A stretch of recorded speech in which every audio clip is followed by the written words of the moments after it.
চীন কখনো শান্তভাবে বসে থাকতে পারে না। বারবার চীনের বিরুদ্ধে অভিযোগও আসে ভুরি ভুরি। এবার ট্রাম্প সেনার তথ্য চীনে পাঠাতেই জিনপিংয়ের 2 স্পাইকে ধরল এফবিআই। মঙ্গলবার দেওয়া এক বিবৃতিতে মার্কিন বিচার বিভাগ জানায় অভিযুক্তরা হলেন ইউয়ানসে চেন, যার বয়স 38, এবং লিরেন রায়ান লাই, বয়স 39। মার্কিন তদন্তকারী সংস্থা এফবিআই এর এক হলফনামায় বলা হয়েছে লাই এমএসএস এর একটি নেটওয়ার্কের সদস্য। এই নেটওয়ার্ক সহজে চীন এবং যুক্তরাষ্ট্রের মধ্যে যাতায়াতের ব্যবস্থা করে, যাতে গোপন অভিযান পরিচালনা সহজ হয়। 2021 সালের দিকে লাই যুক্তরাষ্ট্রে বৈধভাবে বসবাসকারী চেনকে নিজের সম্পদ বা অ্যাসেট হিসেবে গড়ে তুলতে কাজ শুরু করে। হলফনামায় বলা হয় ইউয়ানসে চেনের পরিচিতদের মধ্যে কেউ যুক্তরাষ্ট্রের সামরিক বাহিনীর সদস্য কিনা তা নিশ্চিত হবার পর লিরেন রায়ান লাই তাকে বিদেশে গিয়ে এসব বিষয়ে সরাসরি আলোচনা করার আহ্বান জানান এবং প্রয়োজন হলে বিমান টিকিটের খরচও বহনের প্রস্তাব দেয়। এফবিআই এর ডিরেক্টর কাশ প্যাটেল এক্স পোস্টে জানিয়েছেন, আমাদের নৌবাহিনীর উপর গুপ্তচর বৃত্তি করার সময় এবং সিসিপির গোয়েন্দা পরিষেবার জন্য আমেরিকান সার্ভিস সদস্যদের নিয়োগের চেষ্টা করার সময় 2 চীনা নাগরিক ধরা পড়েছে। আমাদের এফবিআই এটা মেনে নেবে না। আমরা তাদের ট্র্যাক করেছি, আমরা তাদের থামিয়েছি এবং এখনও আমাদের কাজ শেষ হয়নি। মার্কিন মাটিতে গুপ্তচর বৃত্তির পূর্ণ শক্তি দিয়ে মোকাবিলা করা হবে। এরপরই কড়া প্রতিক্রিয়া জানিয়েছে বেজিং। চীনের বিদেশ মন্ত্রক বলেছে তারা এই ঘটনার বিষয়ে বিস্তারিত খুঁটিনাটি জানে না। তারা সর্বদা চীনা গুপ্তচর বৃত্তি বলে ভিত্তিহীন প্রচারের বিরোধিতা করেছেন। তবে চীনের নাগরিকদের বৈধ অধিকারের সুরক্ষায় তারা প্রয়োজনীয় পদক্ষেপ নেবে। এদিকে মার্কিন তদন্তকারী সংস্থা এফবিআই এর এক হলফনামায় বলা হয়েছে লাই এমএসএস এর একটি নেটওয়ার্কের সদস্য। এই নেটওয়ার্ক সহজে চীন এবং যুক্তরাষ্ট্রের মধ্যে যাতায়াতের ব্যবস্থা করে, যাতে গোপন অভিযান পরিচালনা করা সহজ হয়। 2021 সালের দিকে লাই যুক্তরাষ্ট্রে বৈধভাবে বসবাসকারী চেনকে নিজের সম্পদ বা অ্যাসেট হিসেবে গড়ে তুলতে কাজ শুরু করে।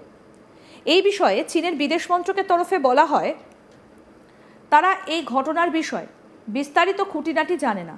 তারা সর্বদা চীনা গুপ্তচর বৃত্তি বলে ভিত্তিহীন প্রচারের বিরোধিতা করেছে। তবে চীনের নাগরিকদের বৈধ অধিকারের সুরক্ষায় তারা প্রয়োজনীয় পদক্ষেপ নেবে। কি বলা হয়েছে চীনের বিদেশ মন্ত্রকের তরফ থেকে শুনবো।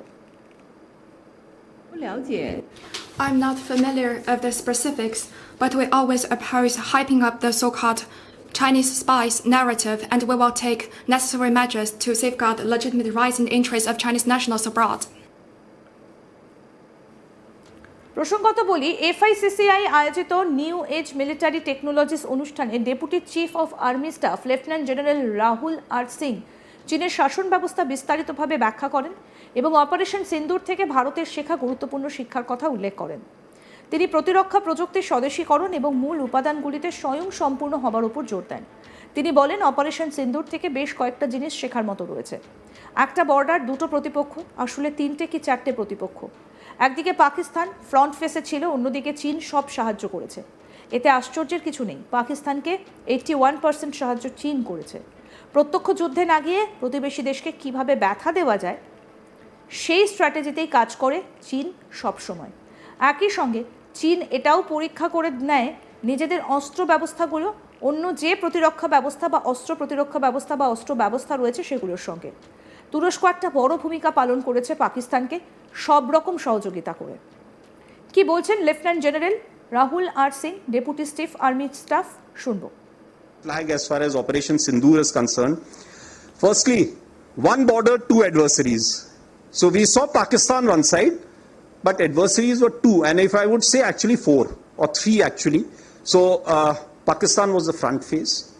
We had China providing all possible support, and it's no surprise because if you were to look at statistics, in the last 5 years, 81% of the military hardware that Pakistan is getting is all Chinese, 81% of that. So it's no surprise.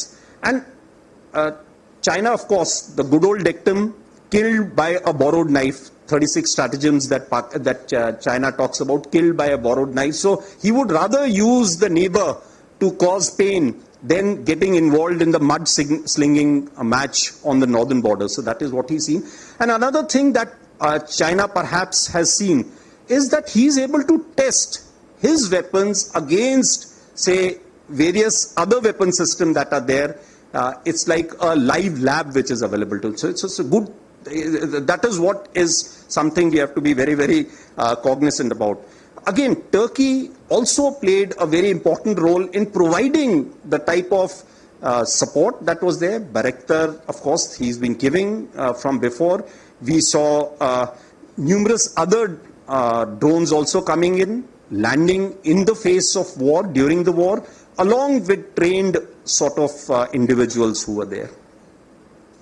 The next important lesson is the importance of C4ISR and civil military fusion. There is a lot to be done as far as this domain is concerned. When the DGMO level talks were going on, Pakistan actually was mentioning that we know that your such and such important sort of vector is primed and it is ready for action. I would request you to perhaps, pull it back. So he was getting live inputs as far as from China. So that is one place we really need to move fast and take appropriate action. I talked about electronic warfare, and need for robust air defense system is something, again, our population centers also need to be protected. Of course, as far as the other, we do not have the luxury like, we would have been seeing the way Israel, they have the Iron Dome and a number of other air defense features that they have. We do not have a luxury because our country is vast. So, and such things cost a lot of money. So we need to, again, look at innovative solutions. Another lesson, I think, from Operation Sindoor was need for a secure supply chain. So we found, Mr. Ashok again talked about that the pain because an equipment was not inducted on time. He was looking at it from the industry point of view, but I was looking at it from a military perspective, that an equipment which was supposed to get in by, say, January or last October, November, was not available to us. And in the face, and when on 22nd of the previous month, that is April, when all this happened, and when I actually addressed, I don't know, some of you may be there, when I addressed the drone manufacturers, that how many of you can, provide the equipment that you're supposed to in the stipulated time. A lot of hands went up, but when again I called them after 1 week, nothing came by. The reason is because our supply chains. We are still dependent on a lot of things from outside. Had all those equipment been made available, the story may have been a little different, right? So it is. আরো update পেতে দেখতে থাকুন আজ তাক Bangla. Subscribe করুন, notification পেতে bell button option press করুন, হোয়াটসঅ্যাপে ফলো করুন আজ তাক বাংলা।